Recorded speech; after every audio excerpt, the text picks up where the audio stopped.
All right, ladies and gentlemen, welcome back to the lesson. We are on part 3 or page 3 of the reading comprehension that is titled The Cat That Walked by Himself. So this is a bit of a complex reading comprehension. There are several words here that are a bit complicated to understand. So just ensure that you familiarize yourself with them and pay attention to my pronunciation, pay attention to my usage in my intonation, and also take your time when you're going through this. Do not read at a fast pace, just to get it over and done with quickly. Make sure you contemplate the words and you understand the text, so that in the reading comprehension questions you are more prepared. So without further ado, let's get reading. This is the last page, so fret not. All right. "I will do so," said the woman, "because I am at my wit's end. But I will not thank you for it." She tied the thread to the little clay spindle whorl and drew it across the floor, and the cat ran after it and patted it with his paws and rolled head over heels and tossed it backward over his shoulder and chased it between his hind legs and pretended to lose it and pounced down upon it again till the baby laughed as loudly as it had been crying and scrambled after the cat and frolicked all over the cave till it grew tired and settled down to sleep with the cat in its arms. "Now," said the cat, "I will sing the baby a song that shall keep him asleep for an hour." And he began to purr, loud and low, low and loud, till the baby fell fast asleep. The woman smiled as she looked down upon the two of them and said, "That was wonderfully done, no question, but you are very clever, O cat." That very minute and second, best beloved, the smoke of the fire at the back of the cave came down in clouds from the roof. Puff! Because it remembered the bargain she had made with the cat. And when it had cleared away, lo and behold, the cat was sitting quite comfy close to the fire. "Oh, my enemy and wife of my enemy and mother of my enemy," said the cat, "it is I, for you have spoken a second word in my praise. And now I can sit by the warm fire at the back of the cave for always and always and always. But still I am the cat who walks by himself, and all places are alike to me." Then the woman was very, very angry and let down her hair and put more wood on the fire and brought out the broad blade bone of the shoulder of mutton and began to make a magic that should prevent her from saying a third word in praise of the cat. It was not a singing magic, best beloved.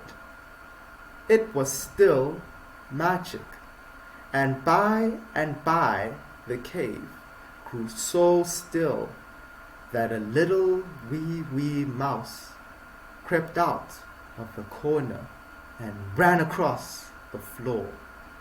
"Oh, my enemy and wife of my enemy and mother of my enemy," said the cat, "is that little mouse part of your magic?" "Oh, gee, no indeed," said the woman, and she dropped the blade bow and jumped upon the footstool in front of the fire and braided up her hair very quick for fear that the mouse should run up. But all right. Ah, said the cat, watching. Then the mouse will do me no harm if I eat it.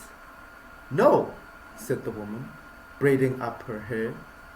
Eat it quickly, and I will ever be grateful to you. Cat made one jump and caught the little mouse. And the woman said, 100 thanks. Even the first friend is not quick enough to catch little mice as you have done. You must be very wise. That very moment and second, oh, best beloved, the milk pot that stood by the fire cracked into 2 pieces, because it remembered the bargain she had made with the cat. And when the woman jumped down from the footstool, lo and behold, the cat was lapping up the warm white milk that lay in one of the broken places.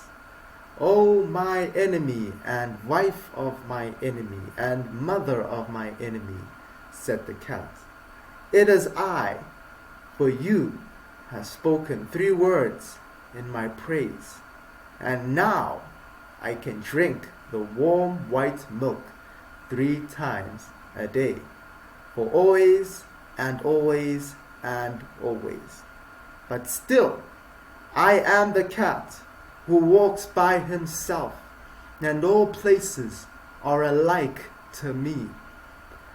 Then the woman laughed and set the cat a bowl of the warm white milk and said, "Oh, cat, you are as clever as a man, but remember that your bargain was not made with the man or the dog, and I do not know what they will do when they come home."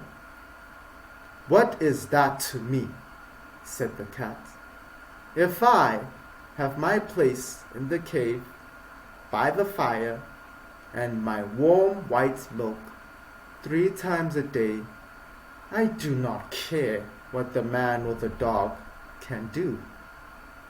That evening, when the man and the dog came into the cave, the woman told them all the story of the bargain while the cat sat by the fire and smiled.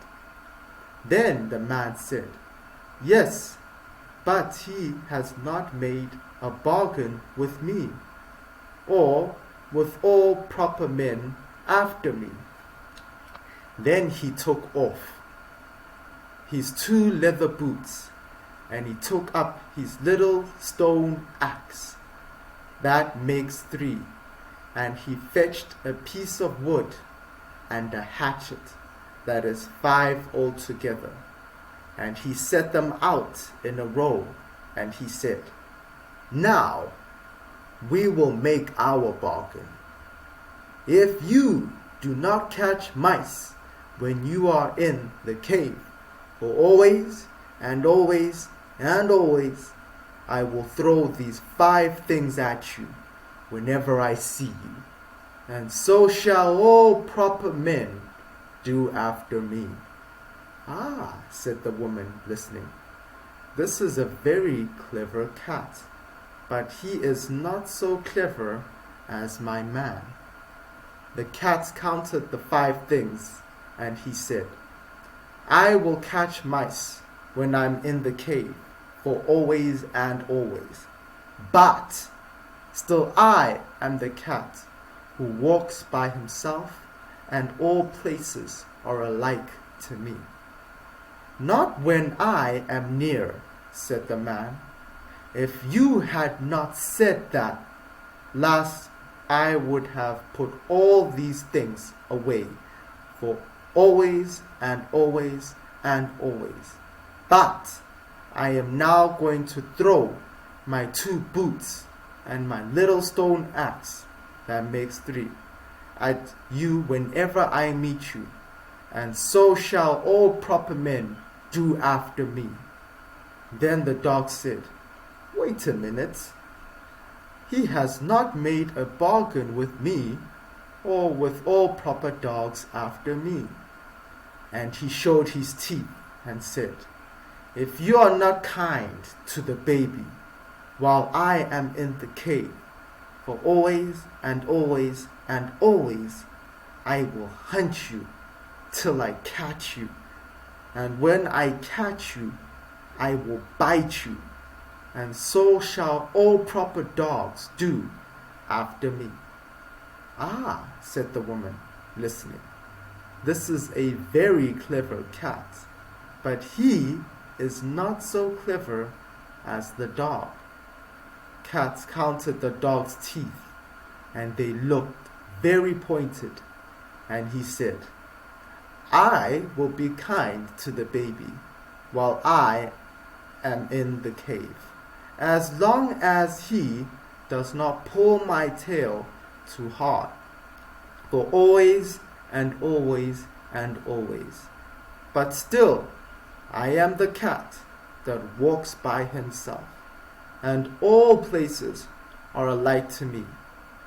Not when I am near," said the dog. "If you had not said that last, I would have shut my mouth for always and always and always.